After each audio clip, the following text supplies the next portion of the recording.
Put it on. Yeah. Not heavy, no? No.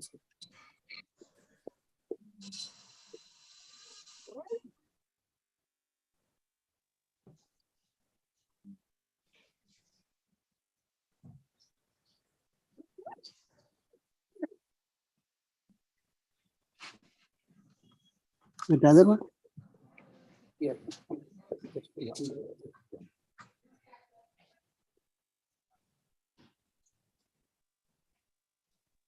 Hey, so welcome back and good evening today for this a very special colloquium. I will kind of try to justify why it is so special today. But before all that, let us welcome back today's speaker. I said welcome back because he belongs to TIFR, and I mean he worked in this organization way back in 1965. Yes. I was 3 years old, didn't want to get a scale of things, and doing wonderful work, some of the pioneering work at that moment. And what is more important is he continued to do pioneering work, a lot of work, and getting engaged. The way I saw him is he's talking to his students, his students, and students. And that is what I think his science business is about. And so before proceed further on behalf of the very strong and agile community of low temperature physics and low temperature facility, I think I request Dr. Nagarajan to hand over bouquet to him. And my wife is in Chennai.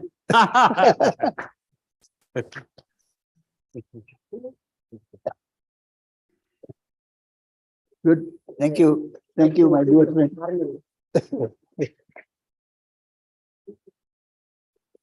Okay, so the next person I'm going to talk about is also equally enterprising. I have been seeing this person for 40 years, and I can assure you that he hasn't changed a bit in his physics, in his energy, in his enthusiasm. And you guessed it all right. He is Dr. Professor R. Nagarajan. I think he's the right person to also introduce today's speaker. I think Asit is very, very thankful to him for proposing in the first place, talk by Dr. Radhakrishnan, and also making sure that this happens on time. Nagarajan.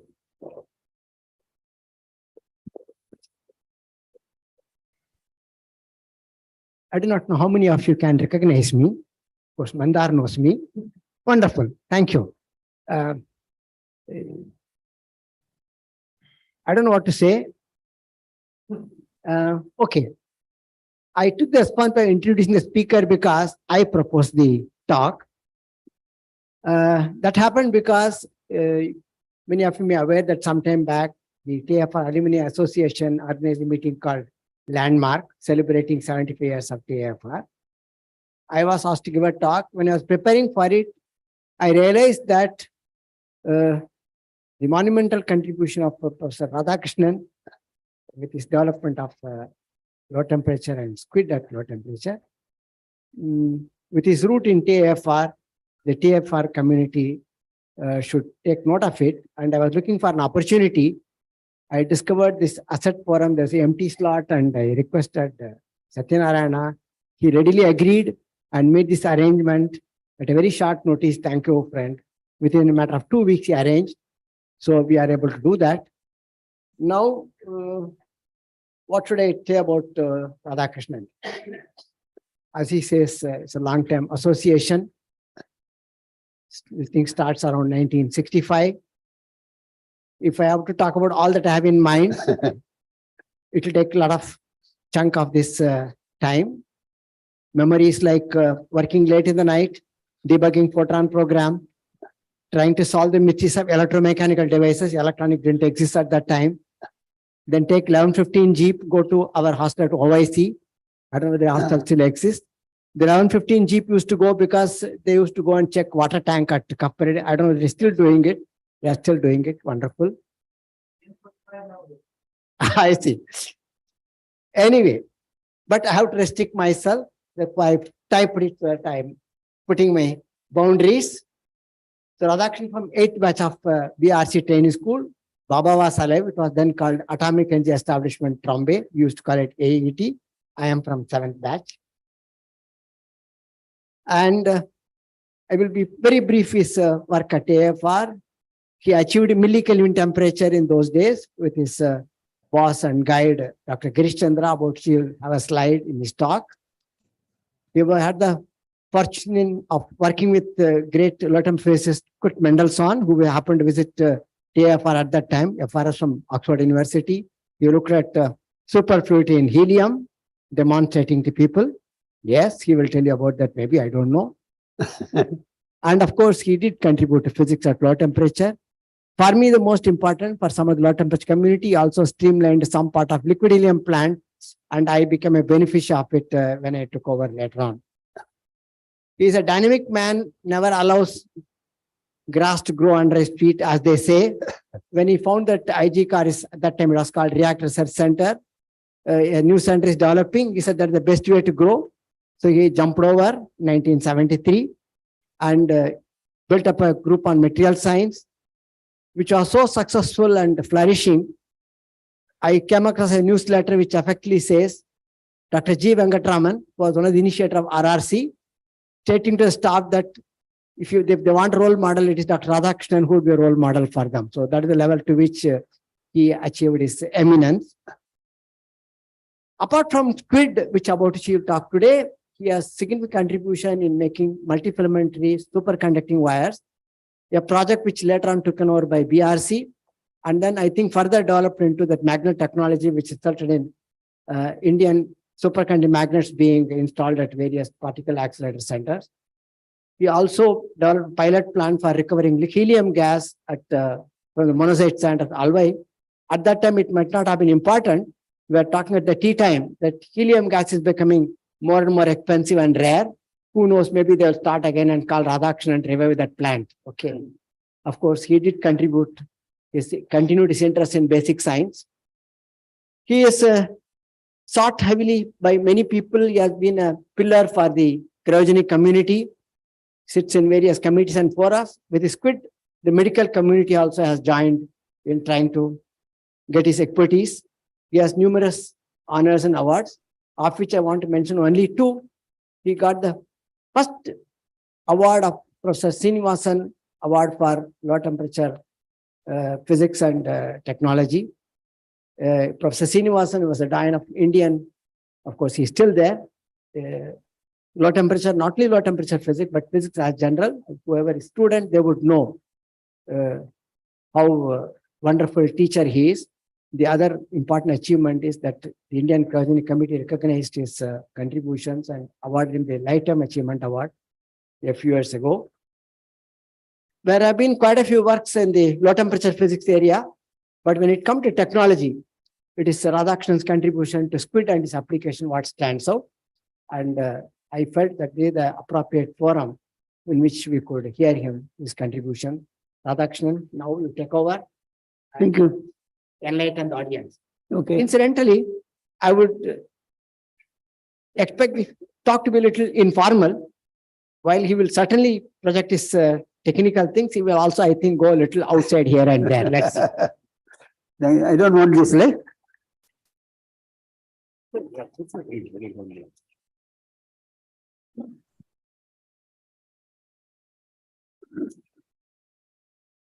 Open on, no? I thank so many people here, and first, formally the forum convener Satyanarayana, my good friend Nagarajan, my good host Srinivasan. His part is not yet over, and all the people whom I know, this Radha especially came all the way. We were in the same Girish Chandra family, and thank you all. It's a pleasure and honor to be invited to this forum.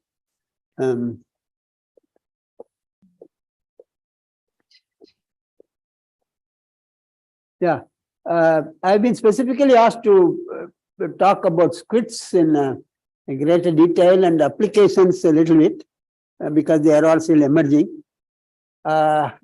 We believe some of the applications are from our effort, will be are right to become a marketable technology. And I hope some of you will help us in that. Yeah, of course, maybe everybody knows SQUID. SQUID is being used extensively by property measurement, and I hope a couple of very good quality earth-shaking physics has come out of SQUID measurements in TIFR itself. And but of course, SQUID is a acronym for superconducting quantum interference device. But essentially, that's complicated. But it is a magnetic anomaly detector. Wherever there is a magnetic anomaly, either spatially or time-wise, temporally. For example, your brain, you have changes occur in magnetism and cardiac changes, etc. So they are temporal. Spatial means could be anything. For example, it's said that it can detect submarine passing in a distance and so on. So it's essentially it gives a measurable voltage output for an extremely or often immeasurably small magnetic flux input. It has unparalleled sensitivity. 10 femtotesla per root hertz. Femtotesla is 10 to minus 15 Tesla. It's a non-contact, non-invasive probe.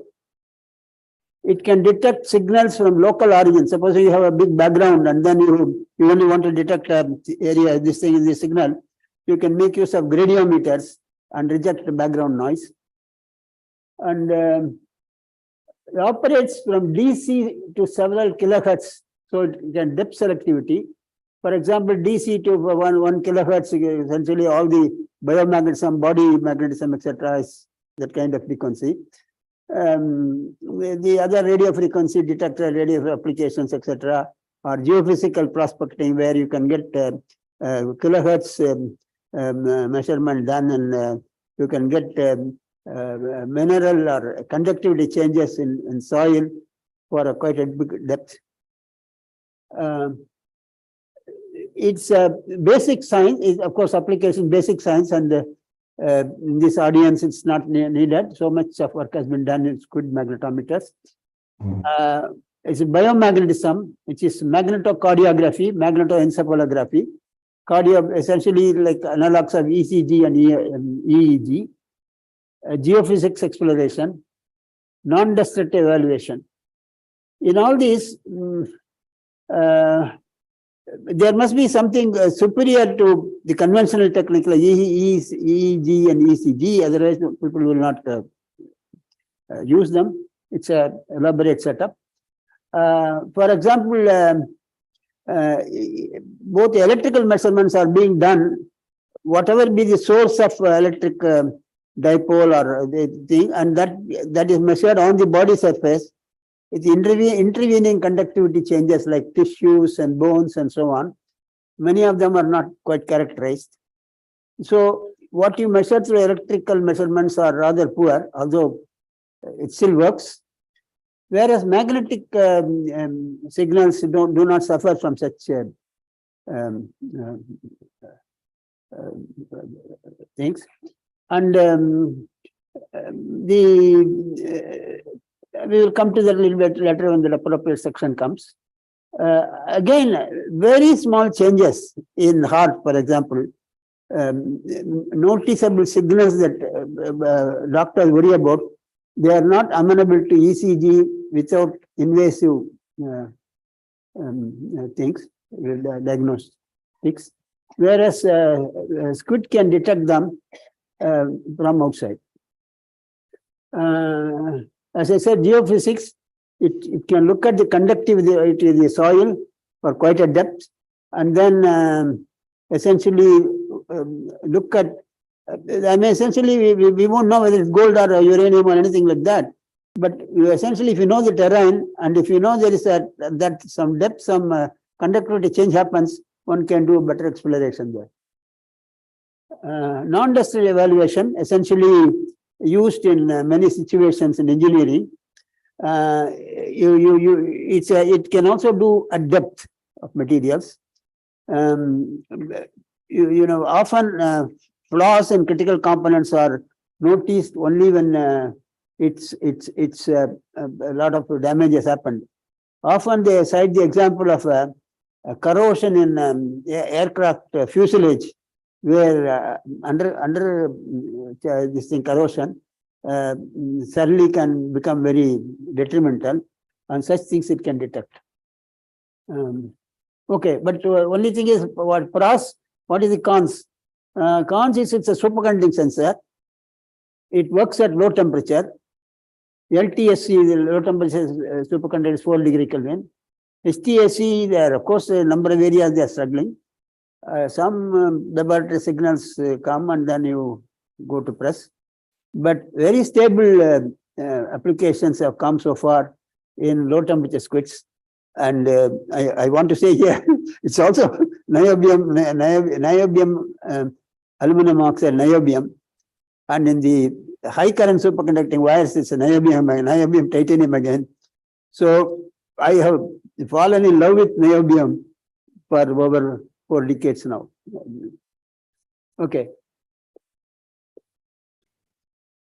I want this, it may not have much contact with the talk here, but I want to give it, it's a document of historical significance to India. Apparently there are some historians here. There is always references that helium gas used by Kamerling owners also came from India.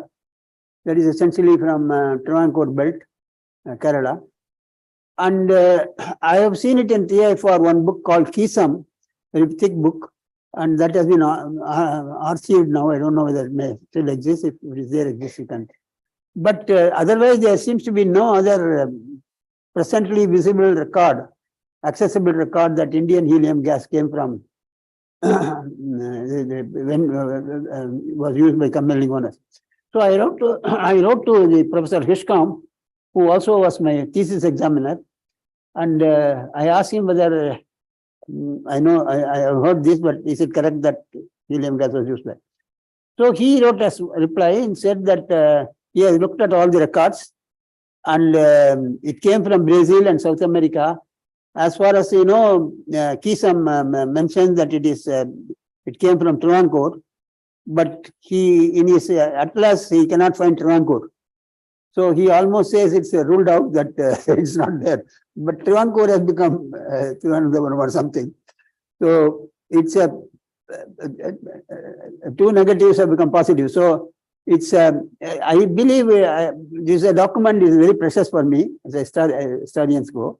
So although Nagarajan objected that this won't go with the talk, I want to project it. It's a history of science.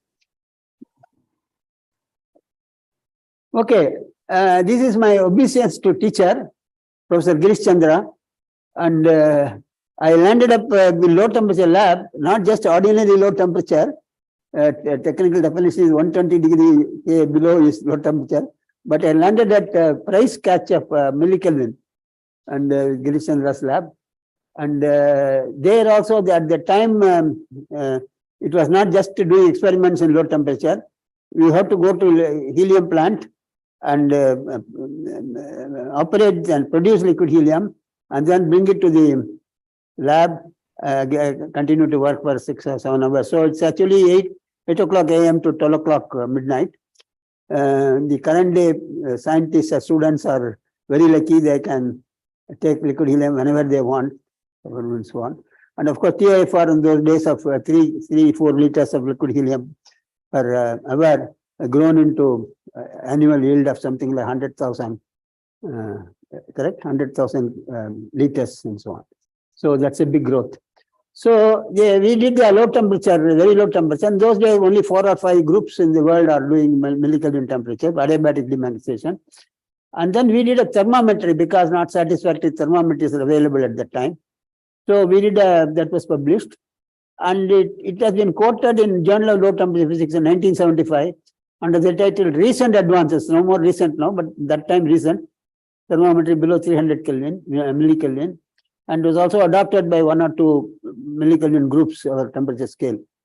And the other gentleman is Pandari Pandey, is a brilliant young, at the time, young physicist. And he went to Cornell to work with Hans Bethe, astrophysicist. And he unfortunately passed away a few years ago. And he started here, and then he was very famous. And his son, I don't know, some other Pandari Pandey, received this Infosys Narayanamurthy Award recently, in the last year. Okay, this is until 1973, 65 to 73. And then I then moved to RRC. I didn't jump, and there's some circumstances, and I was also invited. There are also people here who said I should not go, but nevertheless, that's a different story. And then there I did a lot of work, superconducting wire, and all the physics of all the superconductor compounds, including Nagarajan's borocarbide work. And there's a thesis from Geeta Kumari, my student there. And then, but then I decided to look at, see, in those days, superconductivity, there was so much of confusion. The paper talk about detector, some wire, something about energy gap, something about pseudo. So there was no clear direction. It dawned on me that there are only, for applications concerned, there are only 2 or 3 major directions in superconductivity. One is the wire, superconducting wire, with which you build magnet and so many other things, systems.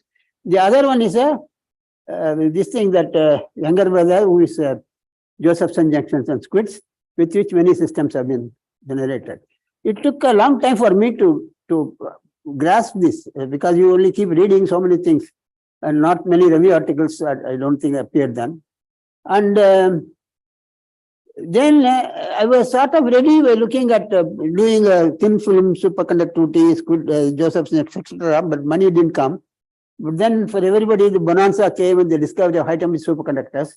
And then National Superconductivity Fellowships program was giving out money. And then we were very courageous to ask for money. High temperature superconductivity program, we were courageous to ask money for low temperature superconducting SQUID. That is, I think, apparently the committee laughed, and P.K. Iyengar said that, no, I know this group. They will, our argument is even low temperature superconducting SQUID have not been done. So there's no, I mean, I knew a little bit of high temperature superconductors by virtue of the properties, inhomogeneity and various other things, anisotropy, etc. I wasn't too impressed. So we picked up this program. And P.K. Iyengar surely supported. And he supported to the extent that in a government of India was passing through crisis, and there was a non-plan year and nobody got money in that year, capital fund. He gave us 112 lakhs. Then, of course, following the SQUID successful development, we were also invited by DST to do this applied project on magnetocardiography, etc. Okay, SQUID starts with superconducting quantum integral device, so involves tunneling of superconducting electrons. And of course, normal particle, normal insulator, normal tunneling is known. And then the Ivar Giver, who was a mechanical engineer, and his associate was also a mechanical engineer, was looking at proof for energy gap. So he wanted to employ tunneling method to do that. He had not seen his cryostat in his life. He had not seen low temperature. And of course, he had the courage to think that idea. Apparently, he walked into a lab and told them to give cryostat, all the kind of things. That's how the story goes. And he wanted to develop a tunnel junction, like aluminum oxide, lead. Lead is superconductor, and aluminum is superconductor too, but at very low temperature. Then he had some problem with vibration, because he wanted to do some point contact, thermal oxide, etc., etc. It didn't work.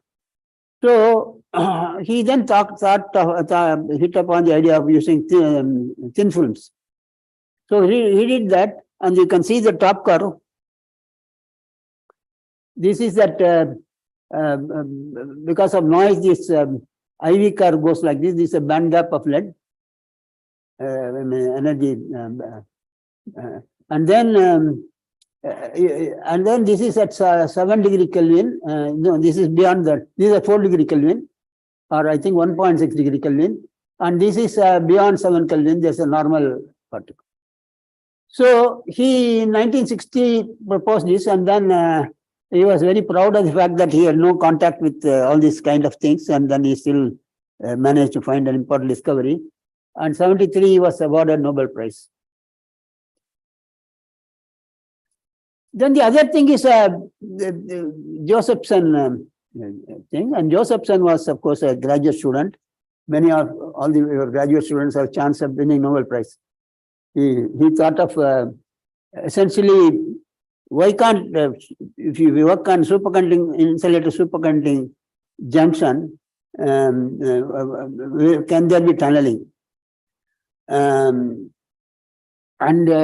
he essentially thought this superconductivity means phase coherence, and there is a superconductor is completely, there is a wave function, a macroscopic wave function, and one phase, and the other one is similarly, but they are far apart.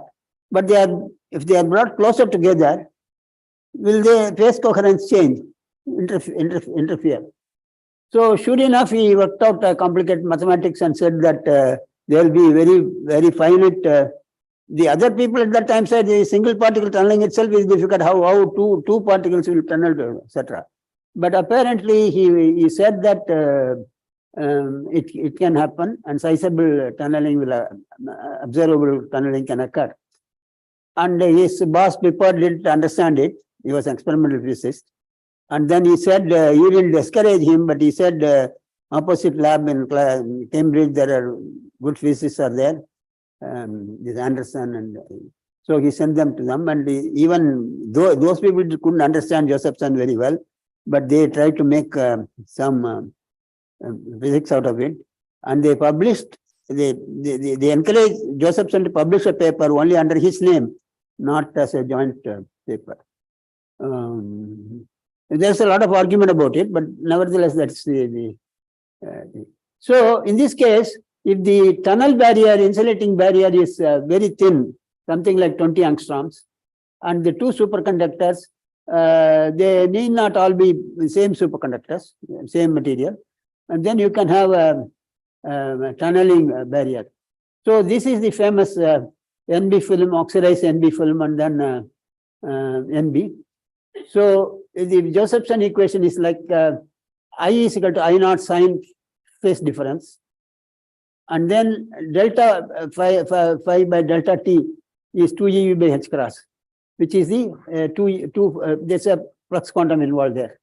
That is essentially the basis for the sensitivity of the SQUID, because flux quantum itself is very small quantity. And then you can see that current voltage curve, the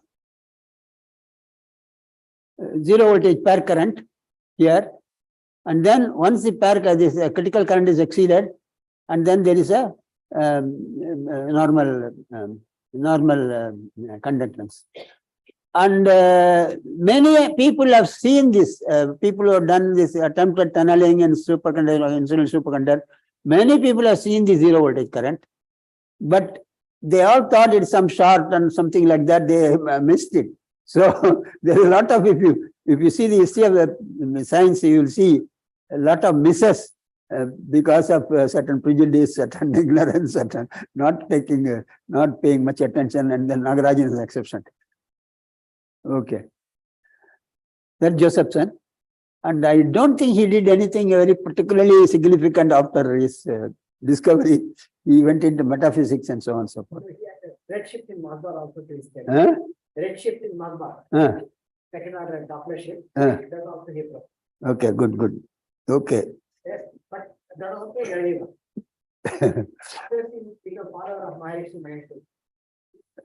Okay, so this is the this thing that what comes out of it, there's a pair current up to a critical current.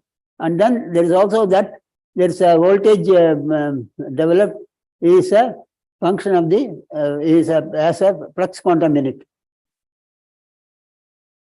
So this is the two pillars on which SQUID technology rests.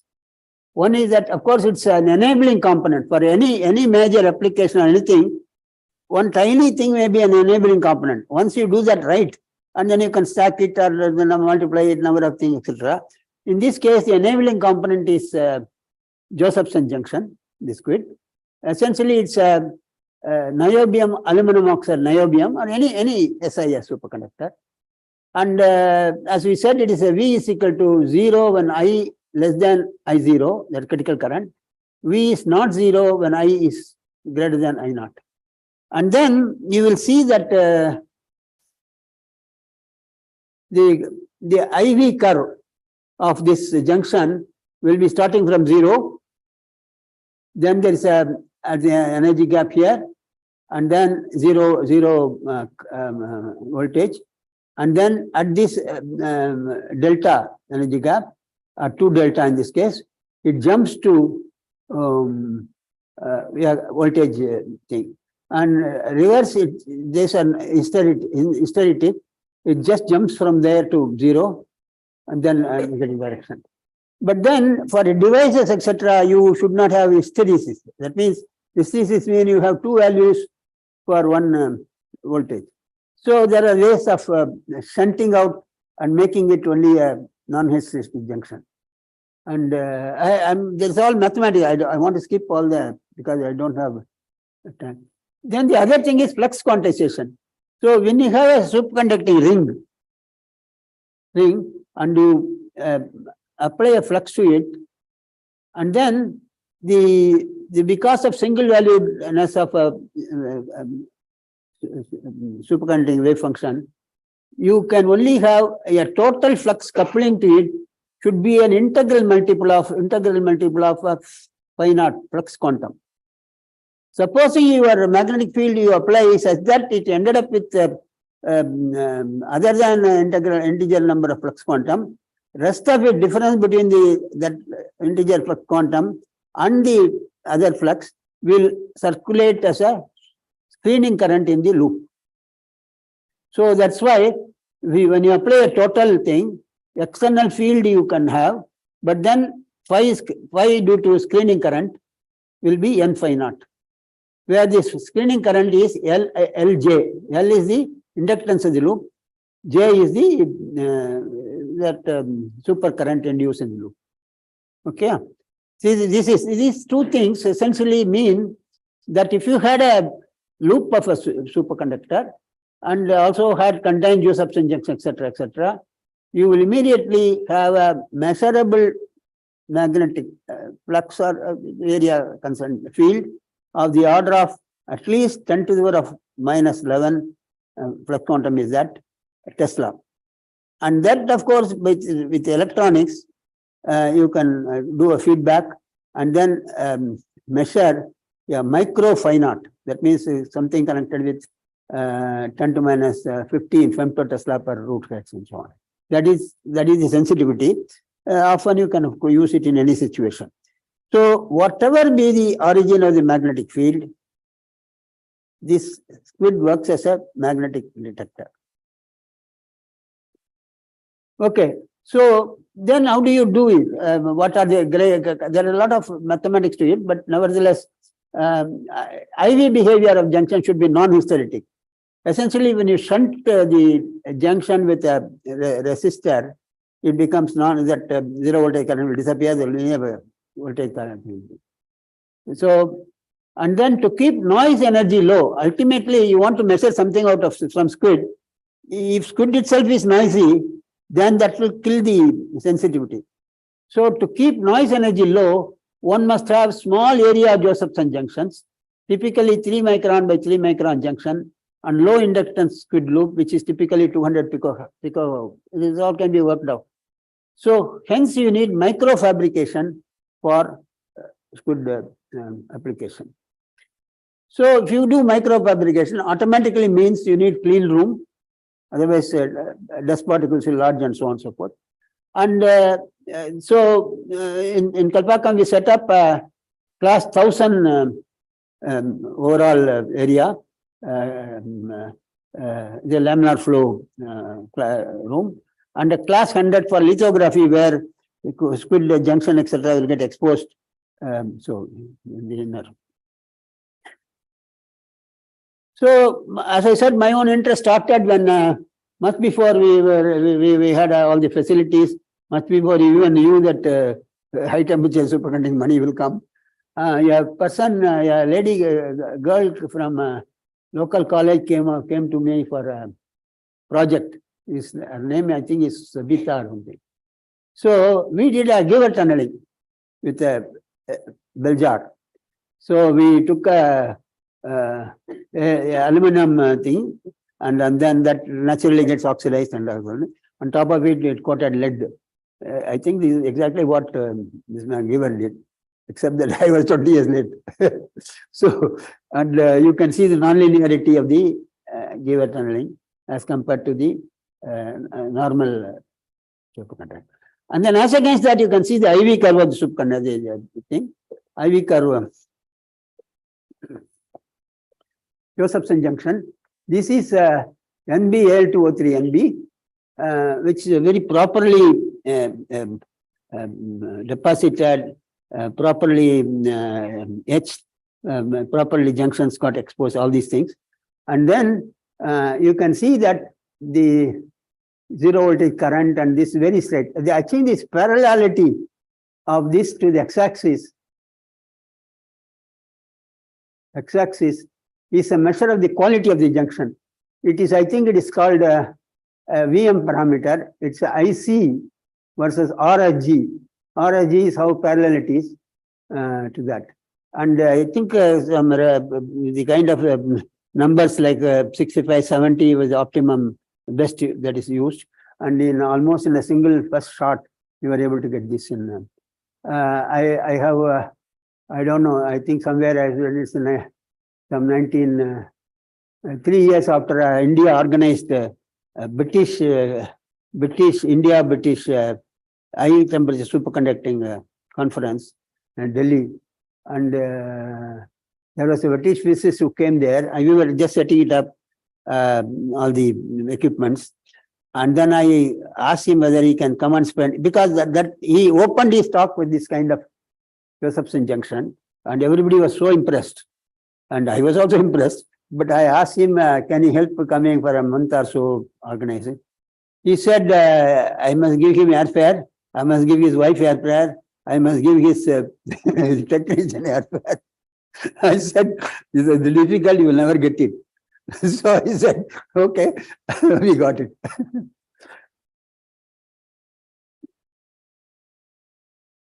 So that means we have realized the high quality enabling component of all gamut of SQUID application. In fact, when I was reading the articles on SQUID, etc., early beginning, I used to be very impressed by a gentleman called Clark. I think he was in Berkeley or something.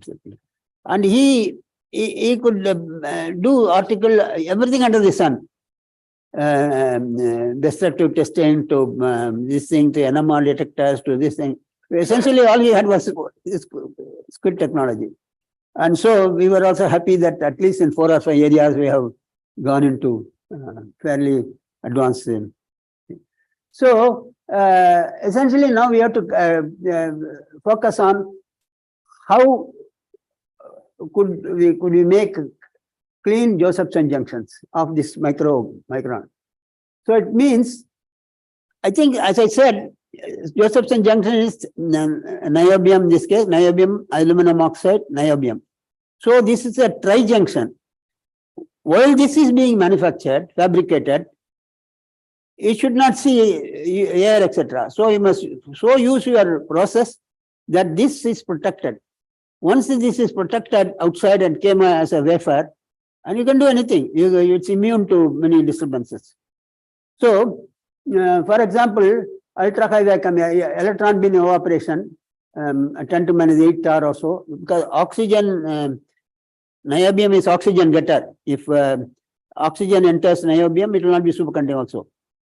So this deposition, so you have a load lock also. You have a vacuum chamber and you have a load lock from which you can, through which you can pull out the sample. So what we do is we first deposit niobium, and the same chamber we deposit aluminum without breaking vacuum. And then aluminum has to be oxidized. So we pull out through the load lock. It's still the base vacuum there is there. And for oxidizing niobium, we let in a controlled quantity of oxygen, 1 tar or something like that. So it gets oxidized. Apparently, oxidation in aluminum is self-limiting. It can't just go on oxidizing. So then you push the thing back into the chamber and another niobium. So you have now niobium, aluminum oxide niobium is now an integral, it's now one entity. After which you can do lithography. We had a 5 micron lithography equipment. We have a dry etching equipment, RF sputtering equipment, then photo aligner, and then we also set up manual mask aligner, photography, etc., etc. All that we made use of, and we were able to get a window. This is we tried for fun's sake 2D arrays of something like 20,000 Josephson junctions measured IV current. We didn't use it anywhere. Of course, a lot of papers exist about using it in Joseph junction arrays in the same lab. Yeah, this is the fabrication process. This is the final thing. This consists of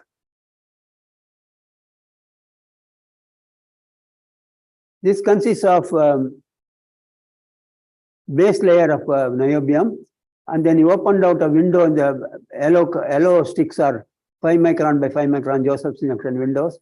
And then this is a SQUID loop. I said that SQUID is a loop of a superconducting SQUID loop.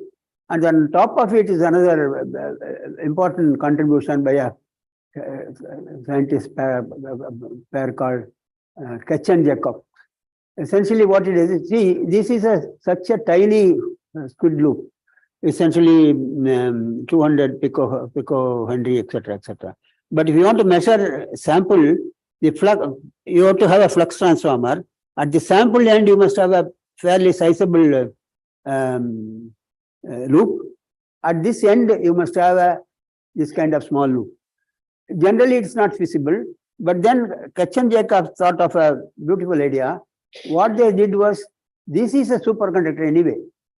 This is 1 millimeter by 1 millimeter here. And this is a superconductor anyway. Then what he did, he put that coil, input coil, this is called input coil, the coupling end of the transformer to SQUID, and they overlaid on it. Because it's overlaid, transport current of from the sample cannot escape, and it also sees a mirror backing. So it gets concentrated and couples a larger, more effective way of flux to the SQUID hole. That is a very useful thing. And the other thing is a SQUID washer. The washer essentially, you need a SQUID which is a loop of a superconductor interrupted by 2 Josephson junctions. So we can see that this is a loop of a superconductor, but it is interrupted by 1 Josephson junction, another Josephson junction. So then it's called a slit washer geometry. So there's no, of course, it's difficult to, some failures will occur for shots, etc., lithography, lifting, but then one has to optimize all this. So, okay, why is it called DC SQUID? There is also another thing called RF SQUID, where you derive the output of the SQUID through one SQUID, single junction SQUID, and with RF energy. Now here DC SQUID, you apply a DC bias, because this is IC is a superconducting, IC is a critical current, 2 IC is for 2 Josephson junctions, And then you apply a SQUID bias slightly above the 2IC. So all that oscillatory, etc., I have not yet come to that, I think, will sustain in a DC SQUID.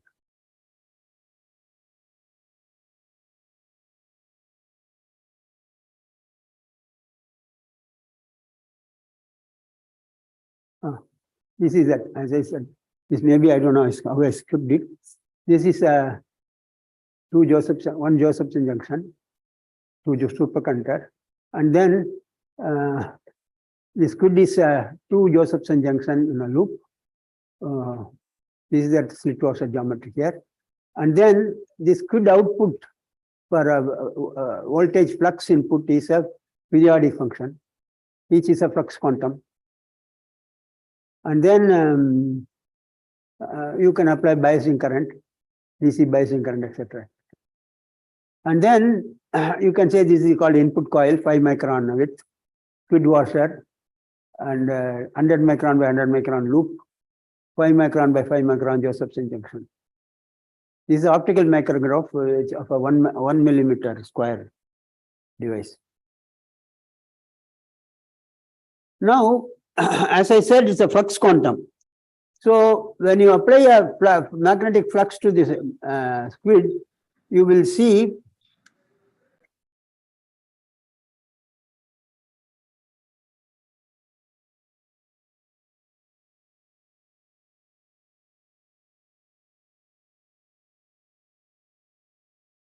it will already contain the integral number of flux. You will see that each oscillatory thing is periodic and it's a flux quantum. When you apply unknown flux, but in a voltage time form VT curve of a flux is, you can see that it endlessly goes on holding up the flux quantum. And then in the flux lock loop electronics, which I have not yet mentioned, you can actually recover your signal you apply. This is the quality that I think the final noise is 26 femtotesla per root hertz is the kind of we measured in oscilloscope, and it's as good as the.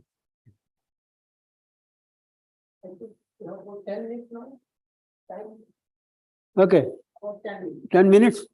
4:13 I started. Yeah, looking for a clock. So I was given 50 minutes, 13, okay, something like that. I look at it. Okay. So I think I actually explained the fabrication process.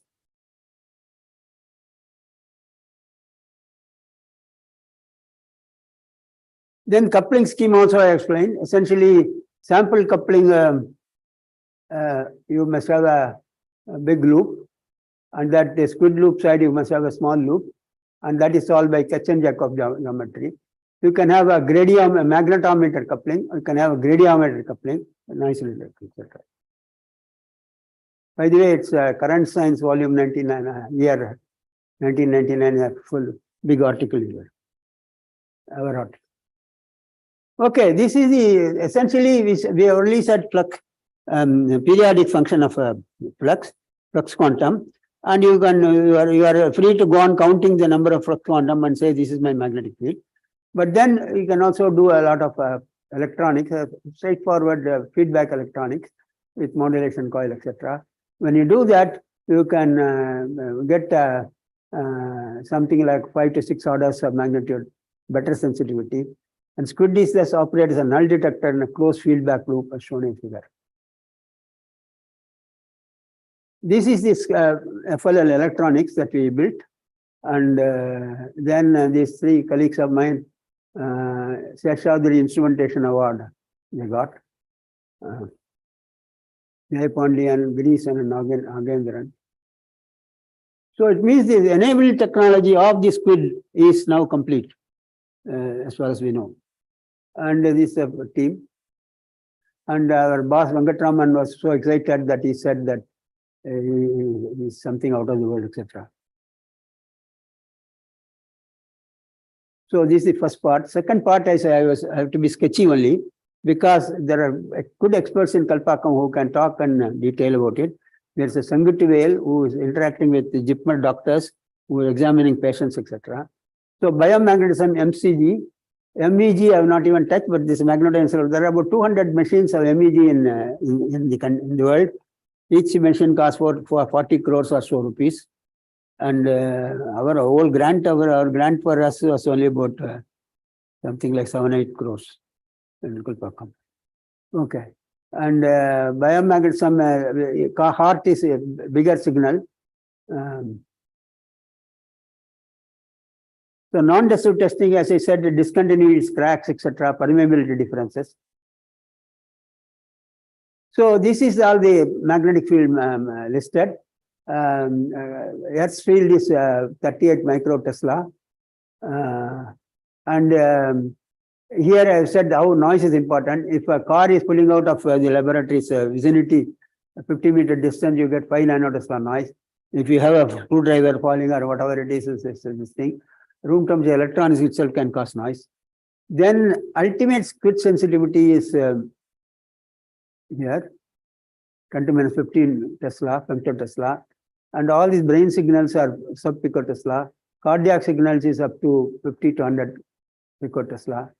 And fluctuation, that's magnetic field, so many things. So to observe low-level signals, external noise has to be shielded, and importantly for biomagnetism. So when we started, we didn't know Kalpakkam. Everybody said Kalpakkam power plant, it's going to be noisy, nobody can do anything. But then our colleagues said, at the drop of the hat, I used to go and give talks. Indian Institute of Geomagnetism, Colaba, I was giving a talk, and then the one nice gentleman, Kokan, offered to measure with his coil thing, noise in our different places in our Kalpakkam. And his measurement was very encouraging. So he said that there is only 100 pico-Tesla white noise in some places in Kalpakkam. Some places are noisy. So we were actually had the confidence that we will be able to put our magnetically shielded room, which is important, and one of those sites. That's very expensive, 2 crores and more. And then there's one thing that I said about the car pulling out, screwdriver, etc. So we decided to, we were looking at some papers and decided to see if you did a stainless steel construction of that building where you, small building, 100 meter by 100, some number I forget now, of that enough to this thing. Then it's as if you are building castle in air. Stainless steel permeability is the same as air permeability, except that mild steel building will concentrate the flux in any direction, and whereas air, it just disperses. So, for example, when we passed a noisy heavy tractor inside the MSRCC building, it was ordinary building. It was 240 nano-Tesla noise, whereas the SSRCC building was only 30 nano-Tesla noise. And believed to be the first load-bearing SS reinforced construction in the country. I have now the honor of having a paper in Civil Engineering Journal. Size 6 meter by 70 to 88 square meter. It's actually stainless steel. Our civil engineer thing. I wanted to build it out from ribbed rod, which is available abroad. I even got some sample of it. But whereas you see, small building you want, what do you want? You want plain rod will do. But plain rod also we would not get. Finally, we scouted around a Bombay gentleman, one Majin, some company, especially made a 7-ton rod for us. With the do the kind of heat treatments as that you get the matches the mild steel. And then our passing civil engineer, stainless steel so sticky, it will not take concrete. So we had to go and build concrete blocks and then put it as a rod and then went to Anna University and break it open, and then found that bond strength of that SS concrete is the same as my. So I have a paper all. So then we have a magnetic shielded room, which is Metco, Switzerland, and then it has a magnetic shielding factor of 3-layer mu metal and 2-layer RF, etc. Aluminum. Shielding factor of 110 dB at 100 hertz is more than 100,000, whereas 70 dB at 1 hertz, 3,000, 4,000 frequency. And then we also built it. They said that the company said that we should build it on a heavy concrete foundation block. It's 1 meter deep, and it should not be connected with the ground. Building. So we had to dip pit of 1 inch or something like that, and then we again ran a tractor, and then there is a sensitive vibration meters are available in Kalpakkam. So we said that in this foundation block, the heavy tractor does not influence the thing, whereas the other is on the ground also. And then unfortunately we did a goofing. That was between that foundation block and the outside there was a gap where water had to be there, and we could not take it out in time. So 1 meter deep. So the engineers of Metco engineers are coming. So I borrowed my wife's 9-yard sari, and then because and then I didn't replace it. Okay, this is the shielding effectiveness. Okay, this is the thing. Once one sample, anything may be done. So this is a schematic. One is that you have one squid in the squid, and the squid diameter is here. Diameter here. And then inside the shielded room, you have a 37-channel magnetocardiography. You can non-invasively. 37 sensors there. 37 sensors. That is, I mean, that is just we had a cryostat in which it will. And then we have a 90-channel or so magnetoencephalography. And by the way, these are while we picked up the cryostat for magnetoencephalography from Finland, free of cost, they have just thrown it out. But we developed the sensor assembly in SIPET. SIPET Chennai has amazingly helped us, all the plastic, plastic eraser, plastic insert, plastic. And they even got us 2 awards because Chemicals and Fertilizer Department rewards people who are using these plastics to high-end use. So under the healthcare, we got first prize here, and we got second prize here. Okay. So this is the team for this particular MEG. One of them, Mariappa, is an enhanced. He is now operating, is a consultant operating for the MEG machine. MEG encephalography. We concentrate more on MCG because no doctors cooperated, brain doctors cooperated with us. Very difficult to find them. Whereas heart doctors, many people came forward. And internationally, MEG is more popular than MCG. Although MCG is also commercially available now. 4-channel, 9-channel. After all, you want to build up. Okay. So Mariappa Janwatkar, who is a very brainy chap, he retired, and Rajesh Patel Sangittivel is the current. He can talk more heart language than the doctors. That kind of fellow. And Girisan is also retired. 413, 443. I think I should stop. So magnetocardiography, JIPMER, and then there are a number of 1 or 2 sites. There's also a bicycle. You can do MCG under stress. A gentleman can lie down, and a lady can all lie down and bicycle, and then under stress they can perform. Because some certain coronary artery disease, the EEG, can only be detected under stress, whereas it's claimed that MCG, even at rest MCG, can give you the similar information. And this is actually, you can actually see a healthy subject where the so-called butterfly, about 40 kind of 40 single channel SQUID thing. They're all gathered together and assembled in a so-called butterfly plot. And then this is another cardiac disinfection. You can actually see the dispersion. And then this is called magnetic field mapping, ISO field mapping. And you can see the normal heart direction of the arrows dipole is regular. Here it's not so regular. Even qualitatively. Then there is a much test of this is that what is called this bundle. There is a small signal that is found in between the P wave and the QRS complex. It's a very tiny signal, and you can certainly not see it in EEG. Doctors, they are important because apparently some heart is needs pacemakers thing, and the time is important there, with which they determine whether it is you need to do this. So we were able to do this, and with about 15-20 periods, we were able to overlap and then see this M kind of pattern here, which is his bundle signal. So the journals wouldn't accept it. They wanted some so-called gold proof or whatever. And then we did it. That is when we went to Ramachandra and JIPMER.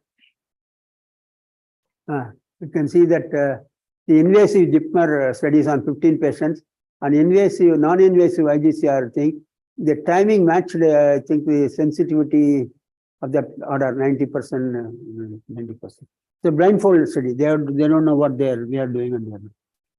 And they're one of the very clever, Raja Selvaraj, cardiologist, is there. And okay, then you have also coronary artery diseases. You can do magnetic field mapping and reveal the difference between normal and the angle of the dipole, the normal subjects and unhealthy subjects. These are all JIPMER publication along with JIPMER. This also one PhD student did unshielded room, because shielded room is very costly. MCG in unshielded room. A lot of noise was there, but she was able to extract out the signal, but don't know the quality of it. So there are other fusion between CT scan and MEG. Then this is stress. You can see that bicycle stress measurement. And then rest MCG, there is an angle thing, and then stress MCG angle changes, and recovery there. And we can do it in a number of.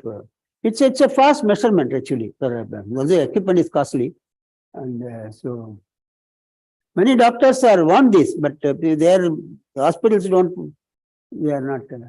They can do businesses. Okay, the non-destructive engineering PhD is only 1 or 2 slides. Essentially, you can do subsurface flaws, 7.5 millimeter in a block of stainless steel or something, and then different thing. I can see the permeability anomaly too. And he has written a thesis on it. Much more demanding conditions are there, but I couldn't in a short time pick up all that. I have a soft copy of his thesis, but it's too difficult to read them. Geophysics exploration, essentially what you do is they use as what is called time domain electromagnetic method, and the apparatus is like this.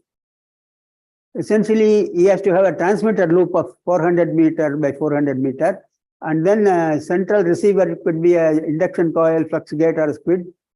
He uses SQUID, and he has compared all that thing. And then he can electrical conductivity can measure that the transmitter loop. Magnetic field as a function of depth, he can measure. For example, induction coil, etc. in a short depth, it just noisy. SQUID doesn't become noisy. SQUID is right from DC to work. So at different depths, you will see there is an eddy current is there, and eddy current will decay. Depending on the terrain and conductivity and layer, etc. eddy current decay will be different at different depths. So then you can know at this place something is happening, and so on and so forth. Huh? No, nothing is put. Only a free flowing magnetic field. The equipment remains the same, but just the signal you are able to pick it up. Huh? The other thing is that it's claimed it's 10 kilometer, this thing is there. But my colleague Nagendran says that he has some hot result. He disagrees with rest of the 4 or 5 groups people. And then he says that there is a certain induced signal is also coming, which he sees is not genuine. It comes from a SQUID sensitivity, whereas other people have interpreted differently, and they are not willing to, journals are not willing to look at it. And so I think he's struggling with it.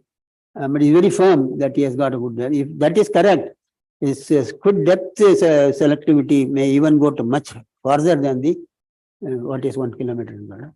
But in literature, it's claimed 10 kilometer. It's all noise, not it's all classified. Nobody gives this data. So I think the rest of it is a lot of his. It's a field measurement in a Kadapa region where uranium seems to be there, but he has done 1 or 2 sorties only. So buried pipe, maybe the Ayodhya problem could be resolved if he used it there. So this is the kind of decay, and then you can see the slope change, and then the eddy current decay here will also reveal something like that. Whereas by other techniques, etc., is much more complicated.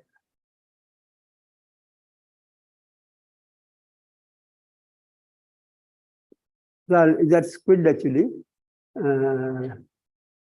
These are all complicated. You can see there is a cleaner signature in SQUID because less noisy. These are all flux gate and coil, etc.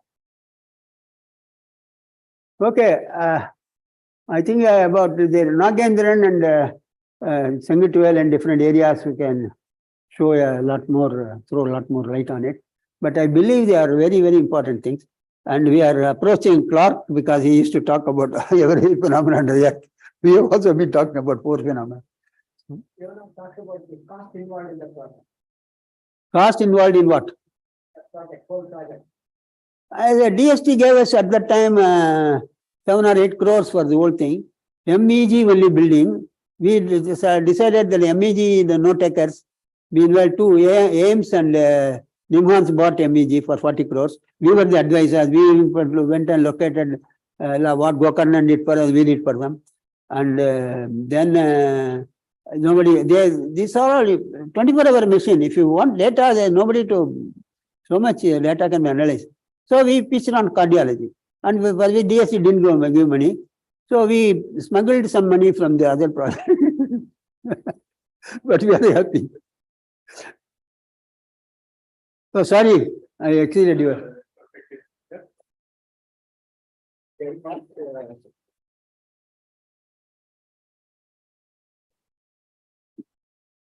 Thank you very much for this wonderful talk, taking us through a long journey of more than almost 50, 60 years. But what is most interesting, of course, towards the end, I think, as you said, it required maybe a 1 more or 2 more talks. No, those specialists are there. I'm an overall fellow. Yeah, the kind of applications that really spanned, and I don't think we could get a grasp of what is the length and breadth of all these applications. But what struck me a lot is regarding the medical applications that you highlighted, and I hope your work and others' work will see maybe more limelight in the years to come.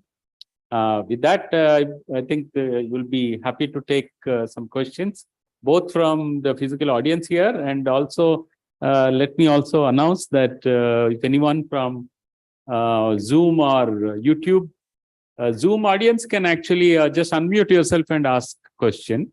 The YouTube audience can type in the comments.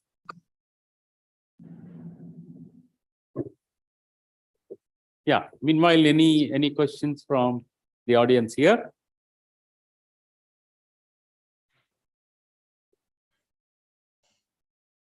How to couple the magnetic field to the sensor, because your sensor is inside the cryostat and the magnetic field, whatever you're sensing, is outside.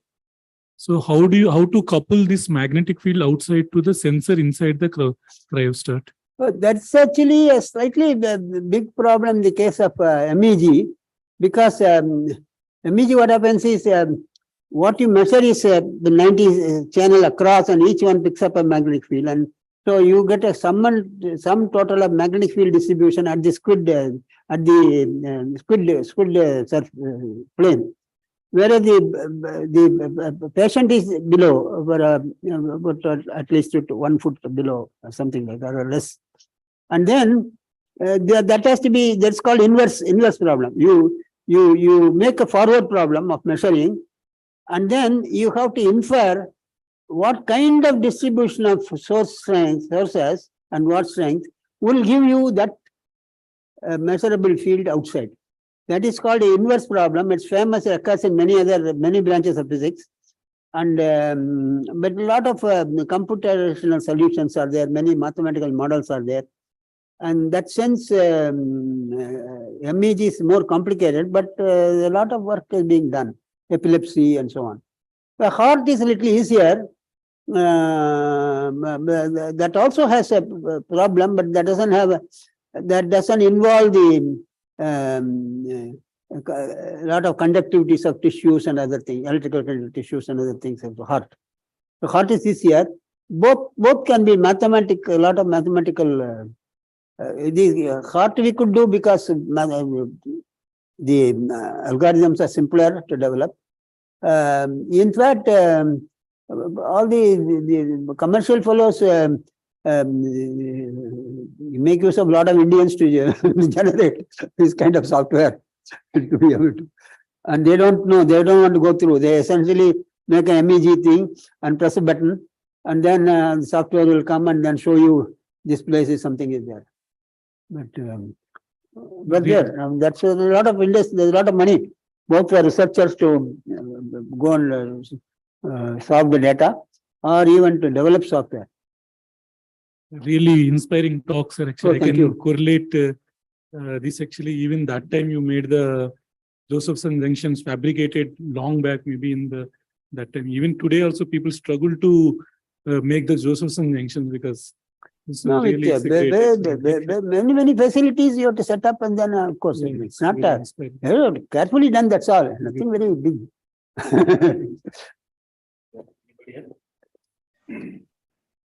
Hello, Dr. Radhakrishnan. Hello. Hold on for a sec. Yeah, Yeah. please go ahead, sir. I'm Arji Sharma. Yeah. So, what is the maximum number of the SQUIDs that the commercial machine has now? What is the maximum number of? SQUIDs. Can't hear you well. Can you speak a bit louder, please? Yeah, I'm asking that the commercial machines which are available now, what is the maximum number of SQUIDs that they are offering now? Yeah, the commercial equipment, they have two different types, because they want to measure in 3 dimensions, in three directions. Mhm. So they have planar radiometers, which when they are axial, I think they are more than, I think of some the order of 200.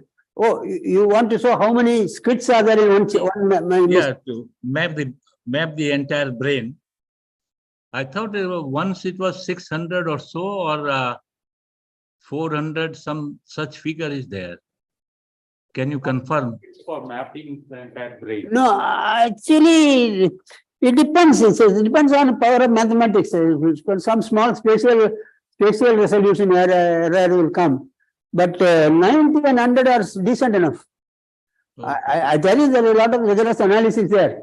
We were able to use 90 SQUIDs because we got hold of a cryostat, which can accommodate only that. But I don't think there's any point in going much further. But there are 200 MEG machines in the world.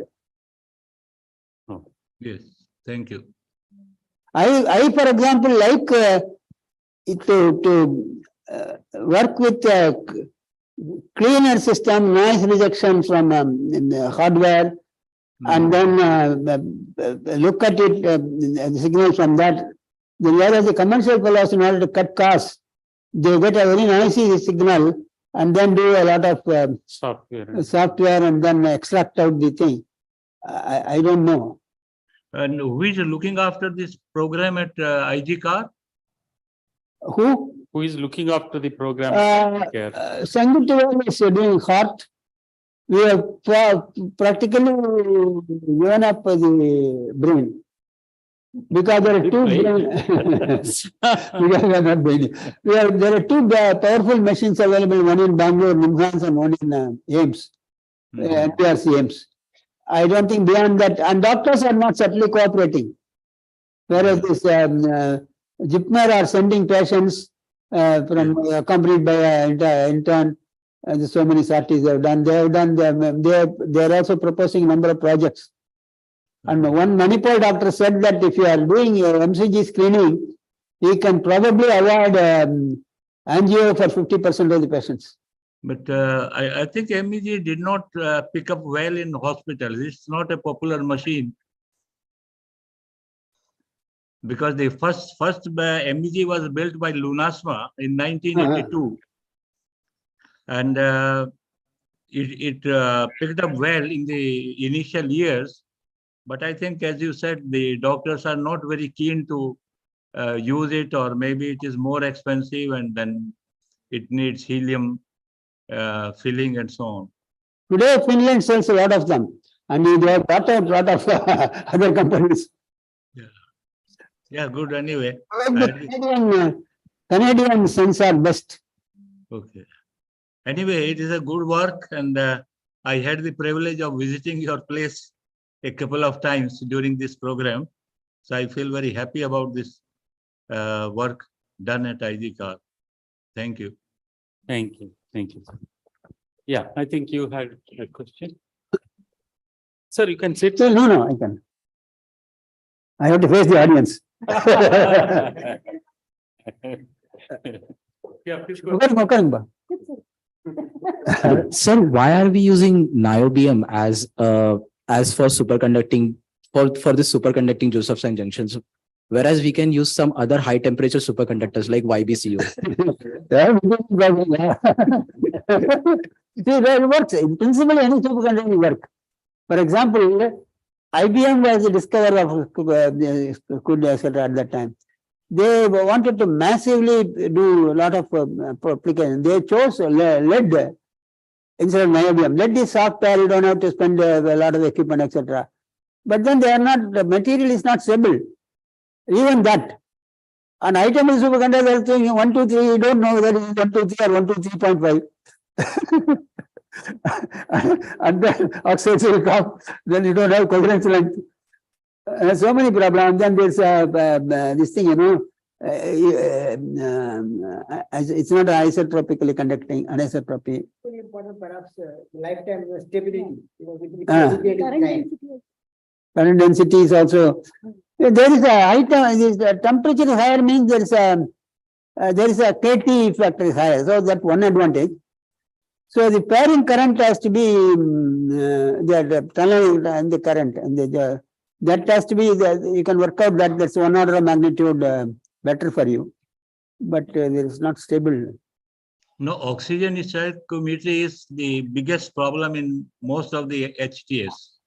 Huh? To maintain oxygen stoichiometry is not very easy under different conditions. Oh, from there, huh? Yeah, something. Yeah, so Sharma, can you repeat the? Can you write down? I think no, you can also write down. Can you speak?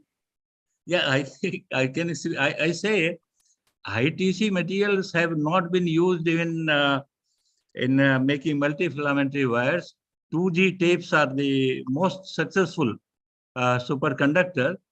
But as far as this thin film is concerned, probably oxygen stoichiometry is very difficult to control. Yeah. Yeah. Anyway, please go ahead. Sir, I want to ask that here you talked about the medical application. Huh? Here you talked about the medical application. Medical application, heart, I said, no? Yeah, but in what other fields these SQUID sensors can be used? These are the more extreme. For example, lung particle contamination, the welders, etc. consume. They are all bigger, I think, there are brain and heart are the most challenging applications. And see, for example, whatever be the, you are from Samira. Oh, you are. Whatever be the equipment is basically once you have a SQUID and an IBM junction, whatever it is same. FRP cryostat, no magnetic, etc. But then you can use it to any purpose. Depending on the signal, depending on this thing, auxiliary things needed. For example, vibration is a vibration. We have spent a lot of money on vibration platform. Magnetically shielded room is that time 2 crores. Now it's probably 3 or 4 crores. At times you have to find out. Whereas Finland company just have that one thin sheet and then get noisy data, but then makes use of software. So it depends on, they have to sell, also. But if you have unlimited money with your somebody is funding, I would rather see. Berlin has, ours is 2-layer shielded room. Berlin has 10-layer shielded room because they are in the metro region, city. And even AIMS could not locate it in AIMS Delhi. They had to go to NBRC. And because of their, in fact, actually, they called me a number of times. They called me. I was in the committee. But first time visit, they gave a talk, and then the director was very happy, and then said, where I'm going to locate my SQUID. Then he took me by hand, and then this thing, and then showed me new building. Just come. I said, please don't locate it there. Because a lot of windows, might see this and that. And then we walked further, and there was a lot of trees, if you don't know, NBRC. And there was enough clearance for it to accommodate that kind of building, I said. So please locate it there. I think they have located it there. Because once you have a corridor, the rest of the thing can be outside. Similarly, in Nimhans also, we are happy, me and Janwatkar, the first whatever place we suggested, they are located. Where the company also takes a responsibility. They do a survey and suggest something. But then they have to yield, For example, the director says, no, this place I can't. The Nimhans director said, no, this is quadrangle, and we are traditionally we don't want to give up. After 2 months, he said, Radhakrishnan, what you said is right. So we went and made measurement. We overnight, say 2-3 days, we stayed and measured. We can do complete packaging. One question. Yeah, please. It was a nice talk, and moreover, it's in a different field altogether. I think something very low temperature and at that time, kind of research. But I'm from Sami. We are from Sami. Yeah. But my question is basically like why this doctors are not looking at it. Is there a specific reason technically? If you are from abroad.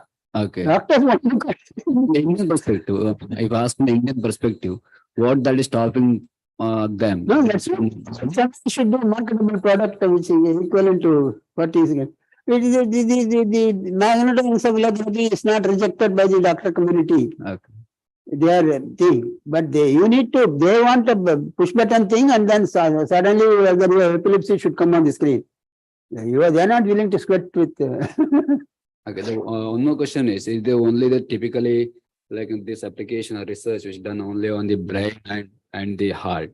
Anything specifically thought about cancers, diagnostic or something like that? Is it possible? So the point is that magnetic field anomaly must be there from other means. Something that will that should be so whether if you find a connection, you can use it. Okay. As But far I as think also research is going on in that this I direction. don't think so. For example, there are standard disorder like brain disorders. For example, apparently there is a recorded this thing that that Ramachandran's book is there. Is there one will not be able to see mother because recognize that that's a different cortical region. But then when the same mother calls the son, he recognizes. That kind of big disorders are there, so many. Yeah, can you make a mobile kind of system from this? Is it possible to make a mobile kind of a system? Yeah, except that vibration distance and all that, it is all possible. Somebody has to work. It's all have to work. Or you can, you can come out with a newer thing also. So, Thank you. So, no, this is India. Actually, this project after once we did SQUID, and it was so overwhelmingly scientists, medical scientists, and then they apparently DST invited us. They said that of course they will review it, and apparently they called for 40 reviews from scientists. R. Chidambaram was the final chairman. He said, "I am not supposed to divulge, but apparently all 40 people agreed to this." He said, and then that kind of and PM Tamdam is the boss there, Delhi. He said, "If anybody can build it, only DST can build it." He said. So. Okay. Once again, sir, thank you very much. And yeah, so just before we close, it is a custom, you can say, from the part of the Institute and the Asset Colloquium to honor our speakers with a small memento. Art collection, huh? This is a collection of TIFR, all arts that are, yes. Okay. And also KV Srinivasan, our LTF chief, want to also say a couple of words, and he wants to do honors on his own. Thank you. Thanks, Professor Radhakrishnan. In fact, recently, low temperature facility is the cryogenic facility management workshop at TIFR. And in fact, what I wanted to say is that the seed of this whole workshop was laid by Professor Radhakrishnan in way back in 1978, where he has organized such a workshop at IGCAR with 25 participants. But even mentioning that he had charged, I mean, the BRNS was not there, it was DAE at the time, was funding, and they were supposed to charge 5 rupees as the participation fee, which he said, "I can't charge any of the money from any of these participants," and everybody were given a kind of a free coaching. In fact, that seeding we have taken up, and we have recently conducted the second DAE BRNS workshop. It was a great success with about 130 participants. Yeah. So that all the credits and then blessings because of you and your seeding which we have done, and we have grown up this thing, and we would like to take forward further. How much you charge them? No, this money. In fact, he was mentioning that the was asking, "Why did you charge?" I said that they are not going to agree with me. That's all I can say. So, on behalf of the organizing committee of this DAE workshop, I would like to have I need to give you a memento and to Professor Radhakrishnan, and we need your blessing and to go on further.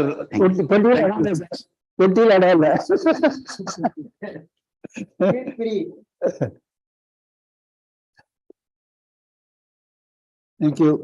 This 7 year, we made a 7 year for this workshop, and he has a message, in fact, and it is sitting inside. Okay. And thank you very much. Messages. And this memento from the nomination. Okay.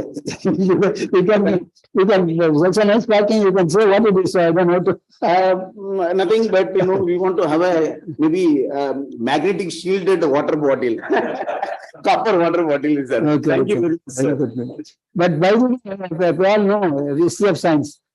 James Dewar did Dewar flask, vacuum insulated, and he didn't patent it because he was also a difficult man to deal with.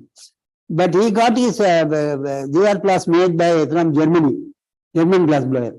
One day, German glassblower's child was crying out for milk, etc. He didn't have storage, so he thought this was a big storage. So he used it, and he subsequently patented it. And our PK Iyengar used to say, very critical of all the people that you don't patent anything.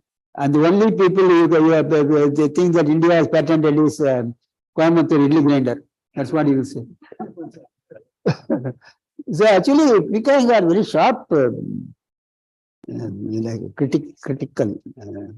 Okay, so I think that brings us to end of this colloquium. So please join for a cup of coffee. Okay. Thank you. I enjoyed it. I hope I answered all the questions. Satyanarayana once more. Continued audio of this and accommodation with staff. Thank you. Nice to meet you, Tamil. வாங்க அங்க வந்தா கல்பாக்கத்துல நான் சொல்ல முடியாது மெட்ராஸ் வந்து பாருங்க எடுத்துக்கோங்க.